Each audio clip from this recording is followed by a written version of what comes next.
Welcome to Counterintelligence. This is Eric Levay. Today's guest is Alice Stollmeyer, the Executive Director of Defending Democracy. As always, if you want to support the Counterintelligence podcast and Forensic News, we are on Patreon at Forensic News. Today we'd like to thank our newest Patreons, Craig P., Jim R., and REC. Thank you very much, and here's the show. Alice Stollmeyer, welcome to the Counterintelligence podcast. Thank you, Eric. And Yeah. Hi to the listeners. Yeah, we have since we joined up, like I was telling you before, we operated for a couple years under a different name, and then I joined up with Forensic News and Scott Stedman, and we're just on a much bigger platform. Yeah, I know you sort of, you know Scott already, right? Yeah, a little bit. Yeah. So Alice, I was wondering if you could tell us about, you're the Executive Director of Defending Democracy, and I was wondering if you could just start by telling us what you do and your role at Defending Democracy. Yeah, sure. So I founded Defending Democracy in November 2017. And well, there's actually a whole story behind it. And it might be interesting to for the podcast to tell a little bit more about this. Absolutely. Maybe just a quick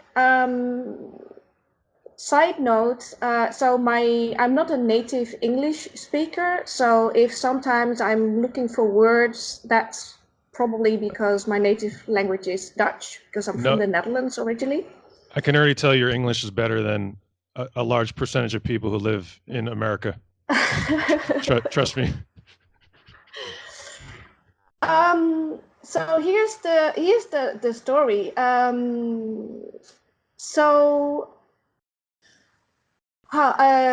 don't even know where to start, because I have a long version and a short version.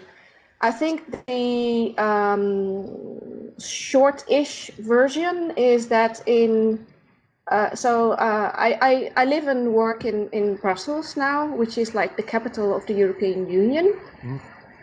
And for the first 5 years that I've been working here, I worked as a freelance consultant, mostly on European energy and climate policies.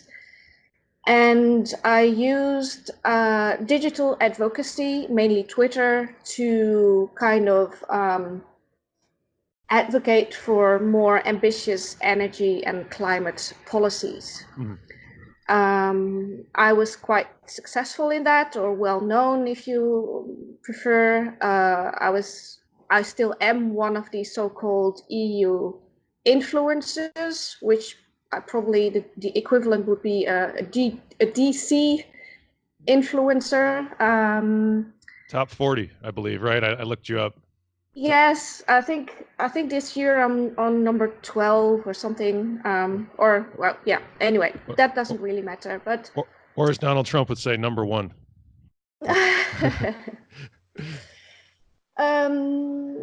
Anyway, so I was doing this for 5 years, more or less, and I was, due to my work and due to also to my political interest, I was very, very much online, mostly on Twitter, following news and stuff. And this is how I saw some things happening in real time, like the first bots, the first trolls. I can tell you more about that later. By the time of the Brexit referendum, which was also almost 3 years ago now, I felt there was so much political and geopolitical turmoil going on that I thought, I don't know exactly what this is, but it might be even more urgent than the climate crisis.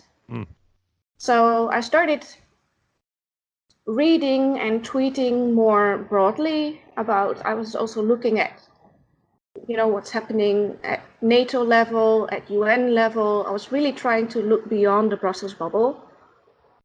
And started tweeting about, you know, digital things that I was worried about or that I found interesting, about human rights, about democracy. But still, I didn't like exactly had not put my finger on like what really was the thing. And this was like in October 2017, I realized after a book talk, like, okay, hang on. Now I know what's really, really concerning and bothering me, increasingly so, and that's Russian interference in our elections. And yeah, then I also realized, but there's not really, I think, an organization that is looking at all the different aspects of that problem. And I didn't see much of a response also, which was quite worrying. So I did some research and decided, okay, well, what I'm looking for doesn't exist yet. So that's how I started defending democracy.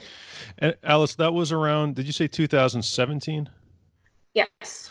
Yeah, it's very interesting because I don't know if this would be the word that you might use, but it sounds like a type of awakening. And I know that a lot of Americans, myself, like I didn't know what a bot was. I didn't know I I was on Twitter like everybody else, and I didn't know that people I was interacting with were in Russia in the Internet Research Agency. Was that a similar experience that you had?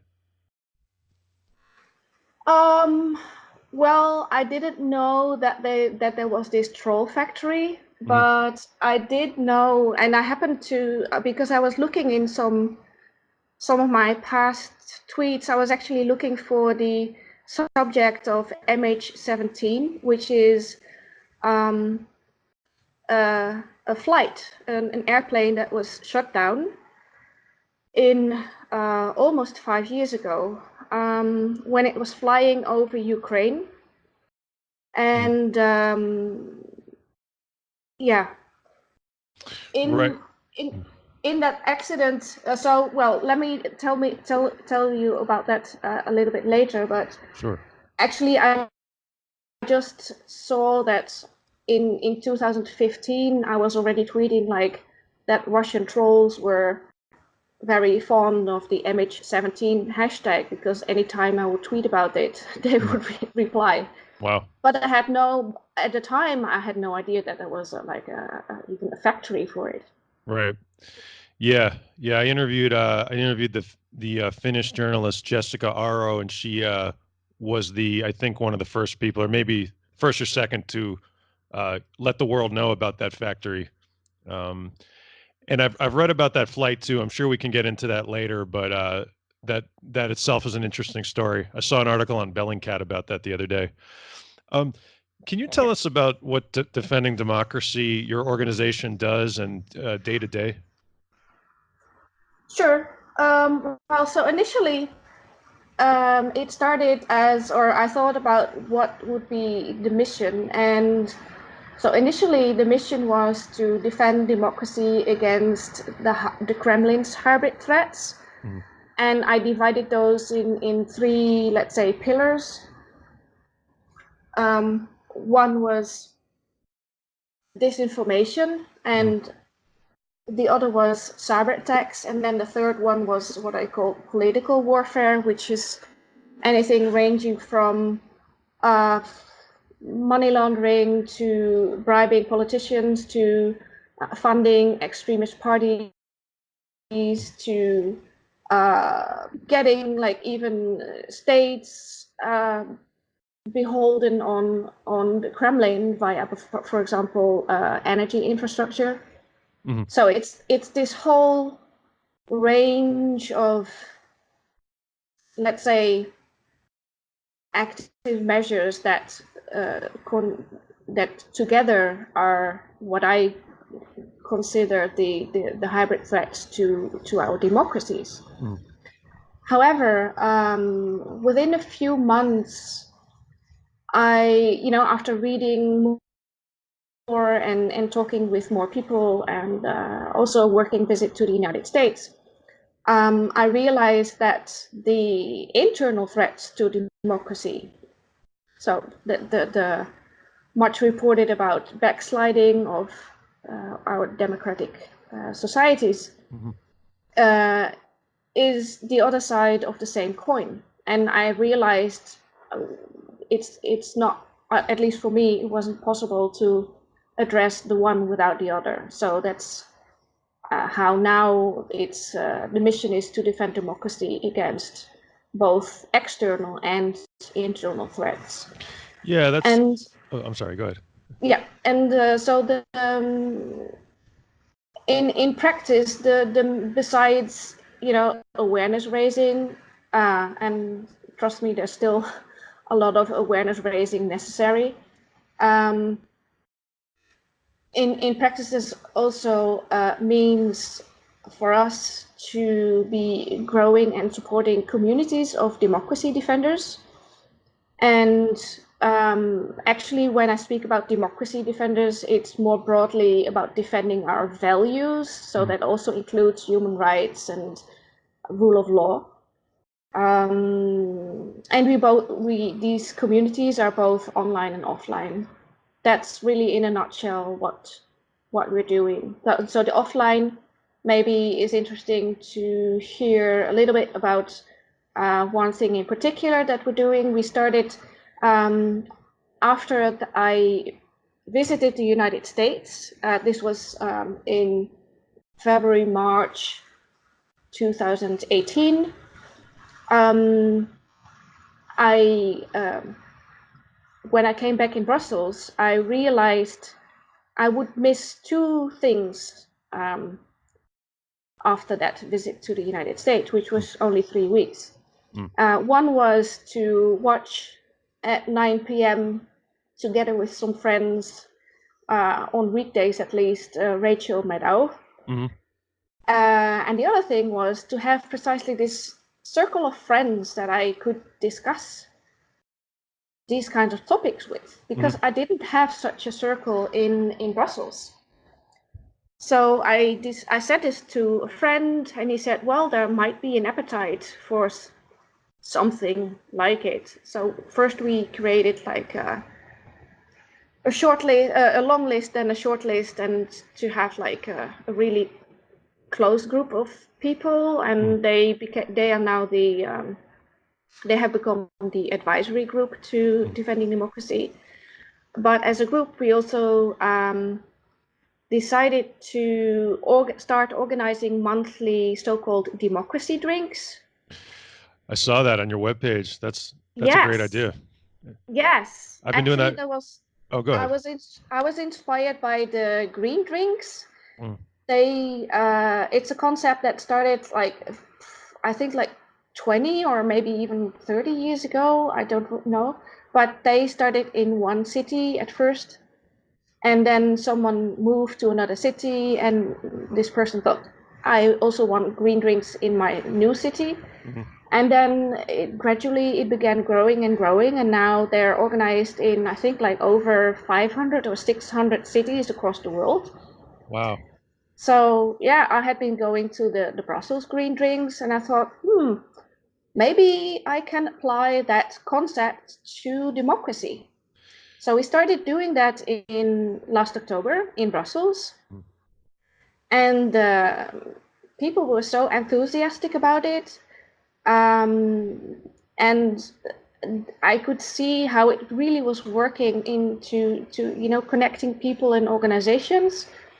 So I thought, well, maybe it's worth trying to like the green drinks to make this really a bigger thing. And so we recently launched the democracy drinks in Berlin, Hmm. Germany, and soon, probably in September, we will launch our first democracy drinks in the United States. That's fantastic. Well, I definitely would Yeah. love to. I'd love to be the co-captain of the Los Angeles as a frequent barfly. I can handle that. I, I, yeah, maybe who knew that drinking might be the key to solving the world's problems. Um, Yeah, well, We can drink soft drinks. Yeah, yeah. No, it's great. It's look, anything that gets people. I mean, the point. I think, if I understand, it's really to get people out and the to talk and to be around other people, like-minded people, and then Yes. any ideas that happen are great. Yes, it's really about, it's non-partisan. It's not about defending one particular political party or even one particular institution. It's really about defending democracy or defending our values more in general, and about just networking with like-minded people and being inspired. Or Mm. but of course you can also use it as an occasion to give a workshop. Or we did a special edition at the European Parliament. We actually had the European premiere of the documentary Active Measures. Oh yeah, I interviewed the filmmakers. Yeah, well, Yeah. they were in Brussels, and we also invited Bill Browder Oh for great. and three members of European Parliament for a debate after the movie, which was, I have to say, fascinating. Hmm. I bet. Um, I want to ask you kind of a general question. It's a very broad question. What is it about democratic principles that you and I both believe in that's better for the world than the principles being pushed by Putin or any of these authoritarians? I mean, what's better about what we believe uh, in your opinion? I think there's lots of different definitions of democracy, and um, it probably means something else to like almost every person. Hmm. I think for me, what captures it at best is freedom. Hmm. The freedom to speak up for causes you care about, the freedom to elect the representative you think represents your Hmm. interests and values best. Um, yeah, just freedom in a very, very broad sense. Right. That to me is I agree. That's what it's all about. In places, countries run by authoritarians, and even unfortunately in places like in America, which are increasingly free speaking people are under attack. In places like that, you can't you can't live how, I mean, I'm just kind of speaking for myself now, how people were supposed to live. You're like looking over your shoulder. That's not how we were supposed to live. Like you're supposed you're supposed to be able to say something crazy and not have to worry about whether the government's going to knock on your door. And I don't mean crazy. I just mean we're supposed to have that type of freedom, you know? Yeah, Um, uh, and that, it yeah, seems like, yeah, go ahead. yeah. What as a teenager in high school, I learned about things like, maybe because she was in the Netherlands, I read Anne Frank's diary at a very young age, and that really made a huge impression on me. And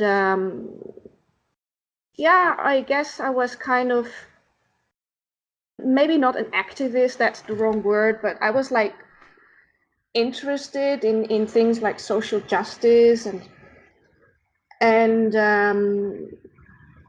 on a, as later I was slightly less involved with those kinds of things, Mhm. but because I don't know, somehow it seemed that everything was going in the right direction, maybe a bit slow. For Mhm. example, for women's rights, there's still work to do, but generally, I really felt like, okay, we're getting there. Mhm. But since a few years, I'm no longer so sure, Right. and it feels like we have to be careful that we're not going backwards, which is kind of, no, I know that history is not a linear thing, Mhm. and there are cycli and so on, but I was like, oh my God, this is not something I really kind of would have expected like maybe 10 years ago. Yeah, here in America, it definitely. You brought up Anne Frank, and it has been shocking to know that in World War II, I'm Jewish, and it was pretty Mm, common, as you know, you neighbors betrayed. Your neighbor turned you in, and yeah. I find myself thinking now as I think about some of my own personal relationships in this country and some people who they look at me differently now. I I never changed my beliefs. I just started opening my mouth more, or they won't talk to me. And I find myself sometimes thinking, I wonder if it came to it, would you turn me in? But then, of course, I already know the answer is yes. Of course they would. Mm. And isn't it strange to look at people you've known all your life like differently? Yeah, and I'm so sorry to hear that, Oh, Eric. oh, I have some friends in the United States who are Jewish too, and I have to say they're worried too. They're really like, I mean, sometimes we joke about how they can come to Europe, you're right. but I mean, it's quite serious. Yeah. And I knew, I mean, even before I started like defending democracy, I because I even blogged about it. I realized, you know, right a few months after Brexit, we had the American presidential elections in 2016, and I just knew that this was bad news, and not just for the United States, because I knew that people like Orban, Erdogan, and others, they would be emboldened by him, Mhm. and that it would be bad news for democracy, in Europe too. Yeah. Yeah. My entire family hails from Hungary. So it is both sides. Ah, So it's interesting to see. Yeah. To me, he's even more dangerous because unlike, whatever we have going on here in America, he's intelligent. Uh, oh, always a more dangerous combination. yeah. Um, Speaking of which, I want to ask you, what do you think are American like? So we do see this rise of populism in many places in the world, but I want to ask you, as a you're not an American, so do you see America having any unique challenges facing this threat than Europe does? Well, yes. Uh, I think mainly two things. Well, I can think of more, but Please. um, so one is the huge polarization of American society. Mm, Um, Before Trump got elected, I have to say I had never visited the United States. oh, Okay, maybe just on one flight stopover, but that doesn't really count. sure. So I didn't really, I mean, besides watching some American movies and series and so on, I didn't really know super much about American culture or society. Mm, So, but via social media, I got in touch with a lot of Americans, um, and to this day, even though I had very extensive um, contacts and exchanges with them, like on a daily basis for like almost 3 years now. Um, but I'm still sometimes surprised by this polarization. mm, Like, for example, if I need to tweet about a new bill that's been introduced, or anything, mm, I always need to think like, okay, was this a Republican or a Democrat, or can I say that it was bipartisan? mm. Well, and I mean that's for from my perspective, that was like rather new. And similar for the question, like, you hear now, um, oh, shouldn't Democrats act to get Trump impeached. I'm like, well, shouldn't like Congress in general do this? Right. Why are you only looking at Democrats? I And know. of course, I know the situation, but still, it continues to sometimes surprise me. So that's one, the polarization is one aspect. The other aspect, and as far as I know, it's related, is the openness or kind of vulnerability for conspiracy theories. And even before all this, I was sometimes so surprised that there apparently are still Americans who just can deny climate science. Yeah. Tell me about And it. it's not even, and it's often said like, oh, they don't believe in climate change. Well, I'm sorry, but it's not a question of believing it. Right. It's scientifically proven. I mean, my background is philosophy of science and technology. So, of course, there are some areas of science where it's still, and I'm not saying that in climate science everything is now has been fully I mean, there's still new facts and details being discovered Of about, course. for example, that the ice might melt even faster or this or that. But I mean, like 99% of scientists agree, and this has been tested and peer reviewed and whatnot, that global warming is caused by humans. And so this is some basic things. And so I feel that Americans, but also some other countries, are more well, let's say, open to kind of like non-factual information. That was a very nice Which, way. That was a very nice way of saying stupid. I like that. I know you weren't uh, saying that. I mean, that's what I'm saying. I wasn't. No, I'm just I joking. wasn't. No. So yeah, so that's of course an environment in which um, disinformation from whether that's coming from a hostile state actor or from increasingly from domestic sources. But that's an environment in which in which disinformation can thrive. So in Europe, I'm just curious, something like climate science, there's a much less degree of these individuals who don't believe it. I mean, is it more just the populations just accept the facts?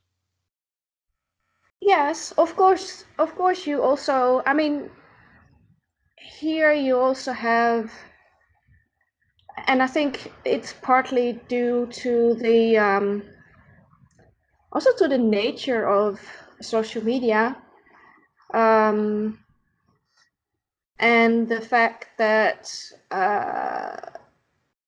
authoritative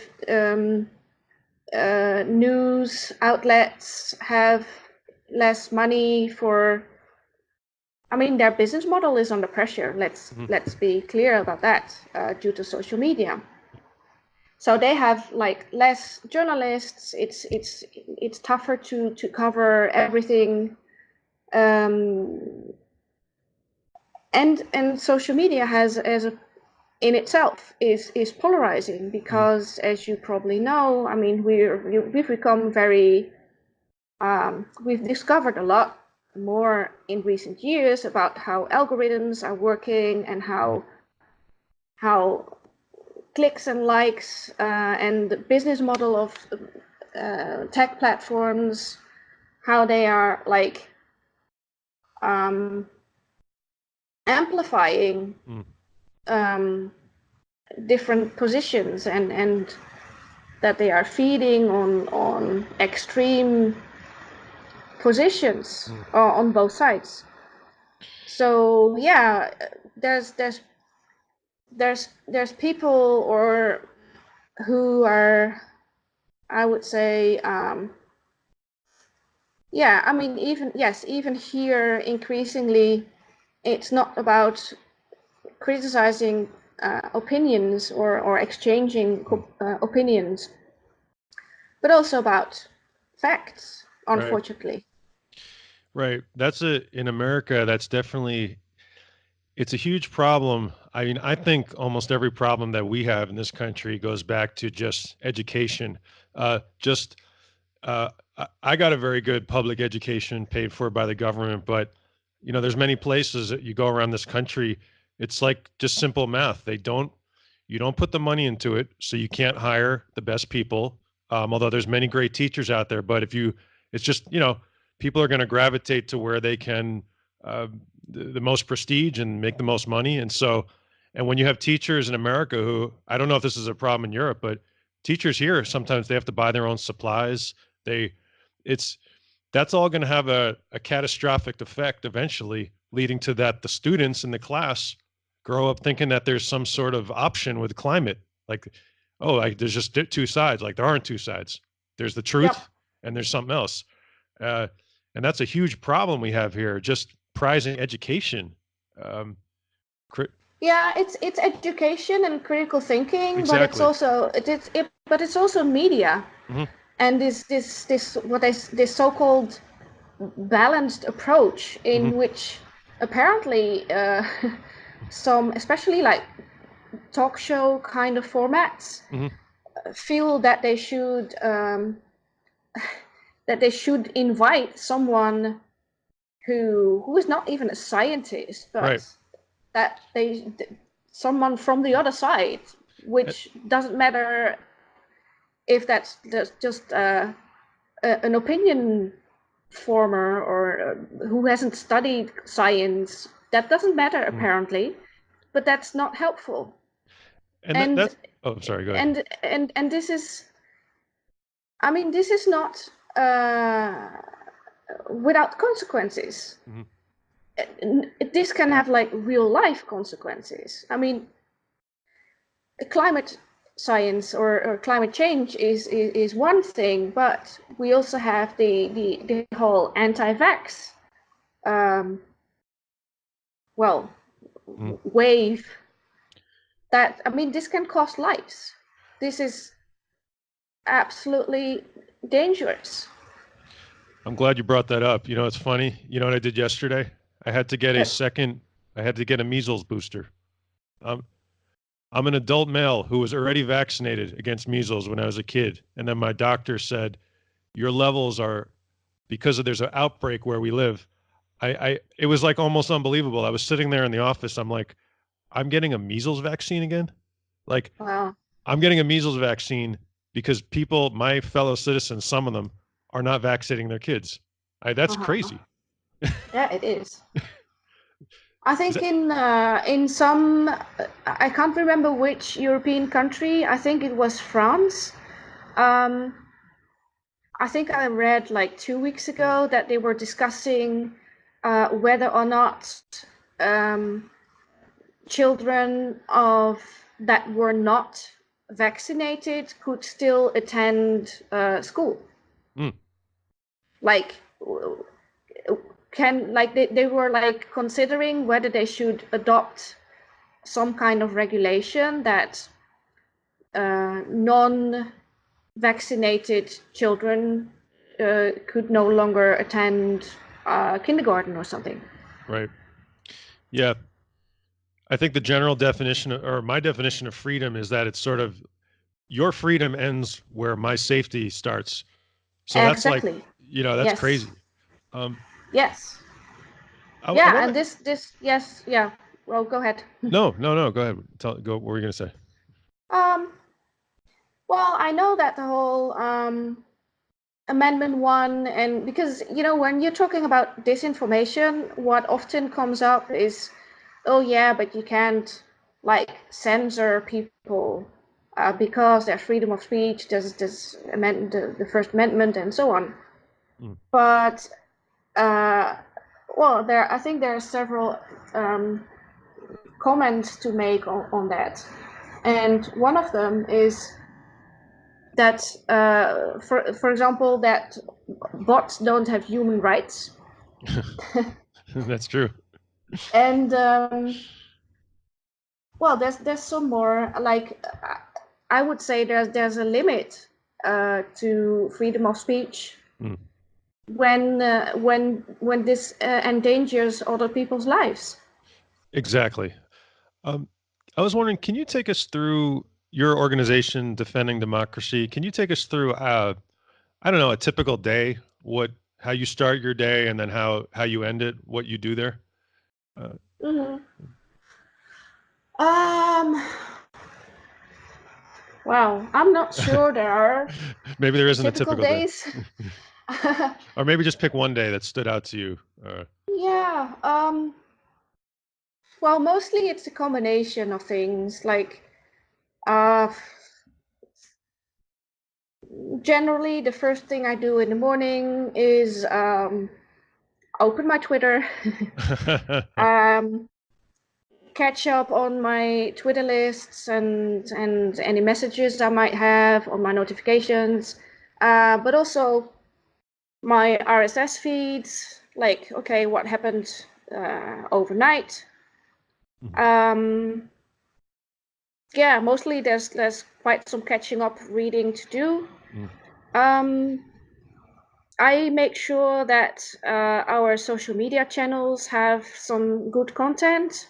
mhm, And because many of our followers are based in the United States, mhm, I try to post like European related news or posts in the, let's say, during European office hours, and then in the evening we share some more American related news. mhm, I often also have meetings with other organizations. Um, there's, like in Washington, D.C., there's quite some policy events here, and I have to say that I'm glad to see that maybe not yet so much. Yeah, but democracy and in general, but mhm, also more in particular, disinformation mhm, is really getting more prominently on the political agenda. So you mhm, can also see that in the number of events that are being organized around these topics. mhm, And yeah, of course, around the European elections we had for the European Parliament just last week. mhm, Everyone has been preparing for that for like at least, I would say, 18 months. mhm. Um, Now that the outcome is like less worse than some have feared, um, well, it's still not time to sit back and relax. Sure. um, but it's a good moment to like take a deep breath, and reflect on, okay, now that we've done this, what will be um, our next main focus. And yeah, for us, one of the things for sure is the democracy drinks, because it's a very, I would say, it's a very concrete way of bringing people together and raising awareness. And it's good to do stuff also offline instead of only online, Mhm. because we sometimes tend to forget that there is also a life offline. I True. recently I recently had a discussion with my American friends who, there's lots of people now on Twitter saying, "Oh, we must impeach Trump now," but and they're tweeting about that like all day or all week or all month. Um, but it's important to also go offline and go to town halls and to call your representatives and to, because in the offline world, online people might all seem to agree with you. Right. Or there might seem to be like a big majority of people who want to start impeachment procedures right now. But when you go offline and when you check the polls, this is not the case yet. Right. I'm a huge believer in confronting, especially public officials in public. I mean, of course, politely, as well, maybe not politely, but as civility. That's the word I'm looking for. Not Right. because there was, I'm sure, as you being someone who follows the news, there's these stories about these people like the press secretary being confronted in restaurants, that you gave up your right to eat a meal in peace when you started putting the kids in jails and things like that. So, yeah, I'm sorry. And I think one thing they try to do is hide, because when you're not face to face with anybody, it's very easy to disappear into your own realm. So yes, Yeah. town halls, whatever, just facing the public Yes. is a huge important thing. Yeah. I want to ask you, speaking of the European, as you said, the EU just had an election. Can you tell us just about the result and your opinion on that result? Well, in advance, so prior to the elections, many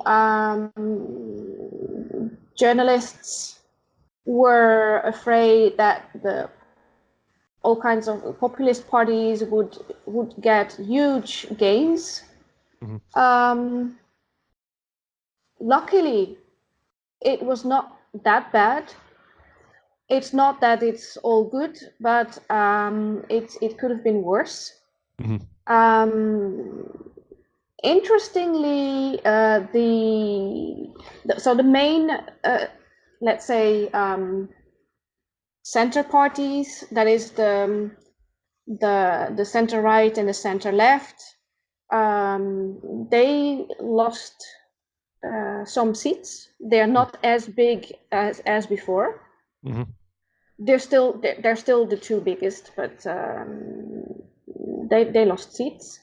And parties who gained was not just let's say the more a few two more populist parties, Mhm. but also the Green parties won quite a lot. And the European Greens is nothing like the Jill Stein Greens in the United the States. It's the Ru- really not the same. the Russian Greens that we have. Yeah. So in Europe, the Greens are more about, you know, there should be, should try to stop global warming. They also care a lot about rule of law, about democracy, about transparency, yeah, about quality of life, social justice, and so on. So they did surprisingly better than people had expected, and also because this is in some of the bigger countries, so France, Germany, and what was the other one? I forgot. Another. I think also the UK. Mhm. This means that although they are not the biggest, they will get the most votes they had ever in their history.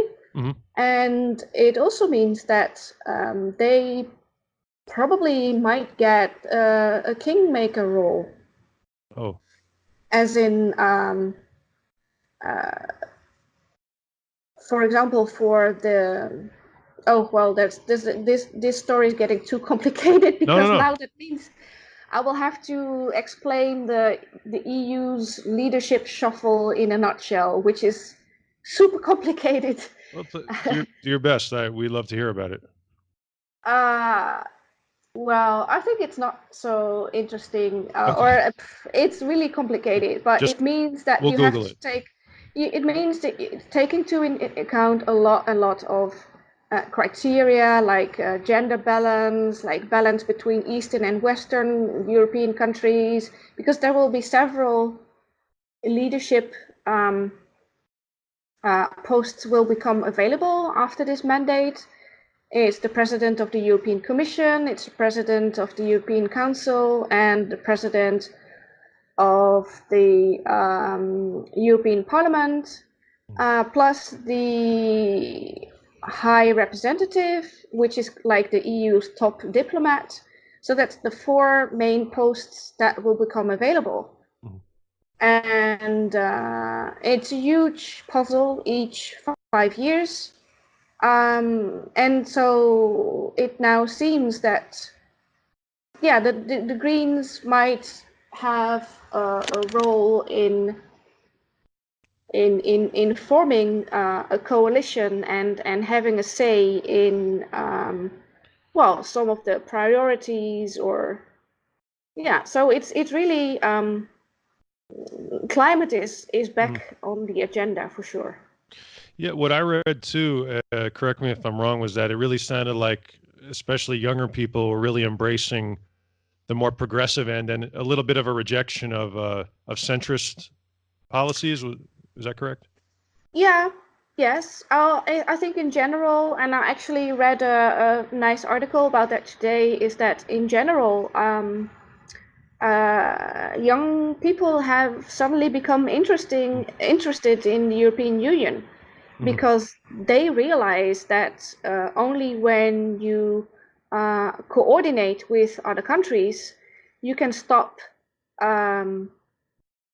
for example, Google and Facebook, or the climate crisis, or other things that really, as a country alone, especially, I mean, we're not the United States, our countries, where each one of us in itself is rather small. Well, maybe not Germany, but even Germany. So it's only as a union of 28 countries that we can be considered equals at, for example, the G7. Well, now that Trump is president, you're all definitely surpassing us. Our ranking has slipped a little bit, but hopefully we'll get that back, Ed, and become I hope so. the arrogant superpower we once were. Well, please don't. Oh no. No, That's but what. I think it's really important that we and in this respect, I know I still know that, you know, Trump does not equal the United States, and that you know, even the Trump administration, there's still lots of good people working there, and so I truly hope that the diplomatic relations and the relations of friendship and history, and that we have built together as allies in over the past decades, that not too much damage is done, and that we can well, that we can repair what has been damaged, and hopefully stand together as allies again, because we will need it. Yeah. They say history has all. Study history. We know what happens when the world fractures into small groups, countries, nationalism, because we've seen it, and that's why when the United States and Europe, rebuilt the world after World War II and formed NATO and all these. It's not like we did those things just for, I don't know, like it was a fun thing to do. You have to have these things to work out because humans need to connect with each other. Otherwise, we know what happens already. Yeah. We know and this is precisely what the Kremlin does not want. Yeah. They want us. They want to divide and conquer. And one thing I hope I know, I just hope most of the world knows that the Trump administration are fanatics beyond far what even polls show. And you're right, there are many good people who are bureaucrats who were working there before then, and Right. That's tough because, that's your job. But these people are so far beyond what the average American believes. Um, it's a fraction. It's just crazy. It's it's crazy that those people are in charge. Hmm. Um, you brought up Russia, so Mr. Putin. What is their goal? What does he really want? Um, well, maybe it's good to say I'm not really a Russia expert, as Mm, in I'm like you, like mm, most people. I'm new to this whole thing. mhm. Of course, I'm reading a lot about it and meeting people and going to events and so on and so on. But it's not like I'm an academic or have studied it for a long time.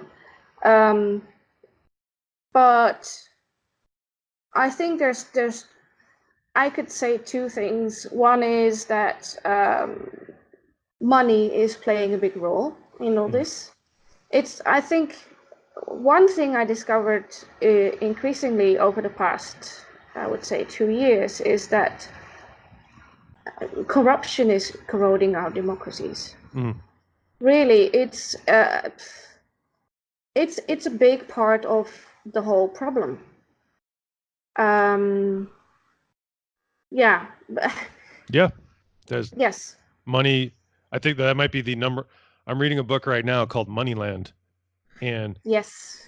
yeah, I did you? know. I haven't read it, but I know. Yes, and I know about it. I read some like a briefer version of it in an article. Yes, Yeah, by this Oliver, I think Burrows. I'm trying to get him on right. the show too, and yeah, it's Ah, it's it's amazing how these like transnational really crime syndicates move money around the world. And you're right, it's just all about that and power.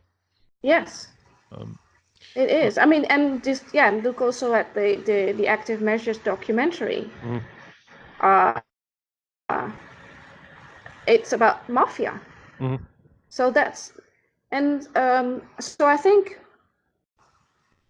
one of the so besides being able to hold on to their money and all their assets, which is like about billions, mhm, also and especially stored abroad. I think also another one that makes the Kremlin tick mhm, is to make sure that um, because they don't have a big flourishing economy. mhm, Uh, so one of the things you can do as a smaller economic power is if you can't grow or be a big power, then make sure that other powers might get smaller. And how can you do that? Well, by making sure that um,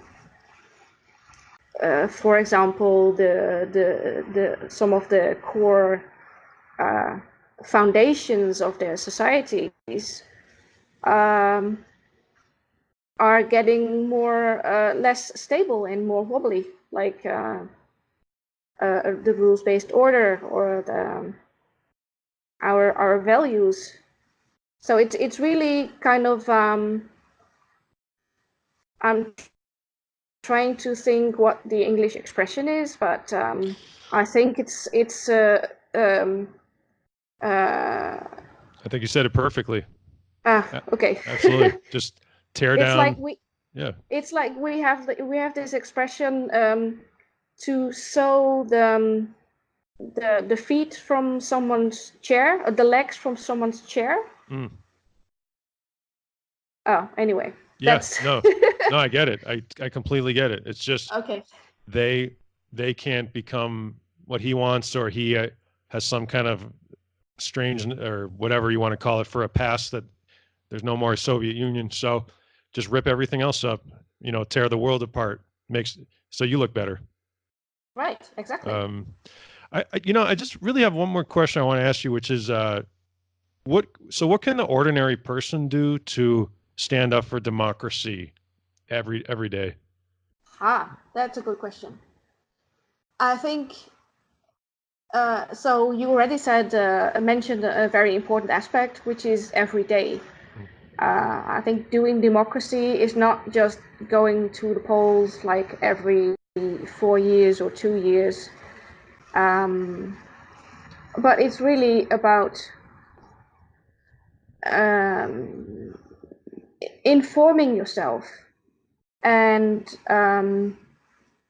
when you see going to town hall meetings, speaking up for when something is wrong, or when you see there is a proposal for a new bill, call your representative that you support it, or call your representative like, hey, are you supporting this? And if not, why not? Or share why you think it's important. Also, don't be afraid to speak up with friends, family, colleagues. I'm not saying you need to start like a debate with them every day. Sure. But I don't know, just maybe an example, like next time someone says, I don't think I should have my children vaccinated, or that it's dangerous to do so, or when you hear something that is not factually correct, then you can gently point out, hey, that's not what I learned when I was in school, or I don't think that's what scientists agree, or Right. yeah, I think maybe we have each of us a responsibility to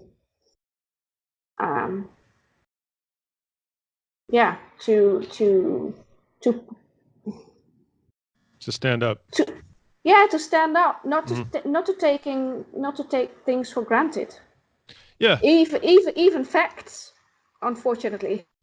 Yeah. You stand up, you say what you believe, and if they're going to believe it, they will. If they won't, they won't. But to me, that's what it's all about. That's why what's going on right now in this country with just to bring it back for a sec to like impeachment, why I'm so disturbed by my own party is that they aren't even really standing up, in my opinion. That's to me, that's what not to get too sidetracked, but impeachment is about. It's about bringing the truth to light, whether he wins or not.